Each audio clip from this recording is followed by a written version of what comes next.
উল্টে না অনেকবার। যাই হোক, তারপর অনেক কষ্ট মষ্ট করে পুরিটাকে উল্টে দিছি। এদিকে পুরি ভাজা শেষ, ওইদিকে আমার আব্বার আসার সময় হয়ে গেছে। বিকেলবেলা ঘুম থেকে উঠে আবার আব্বাই হোটেলে এসে চা খায়। তো যাই হোক, এখন আমি ভাবতেছিলাম যে তাড়াতাড়ি পুরিটাকে কাইটে সবাই মিলে ভাগযোগ করে খায়, আমি এই জায়গা থেকে ফুটি। তো এটাকে এখন কাটতে হবে, চাকু দিয়ে একদম সুন্দর করে স্লাইড করে করে কেটেও ফেলছি। সেরকম একটা স্মেল আসতেছে। যাই হোক, কাটাকাটি করা শেষ। কি চাচা, কেমন হয়েছে? হ্যাঁ, মজা হয়েছে, ঠিক আছে। মামা মামা গেলাম। ঠিক আছে।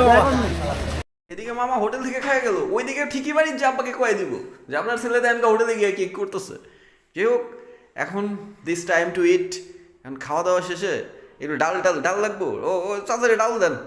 ওইদিকে আমার একটা লিটল ফ্যান অনেকক্ষণ ধরে দাঁড়ায় আছে, ওর অটোগ্রাফ লাগবে। বললাম ফটোগ্রাফ নেবা না?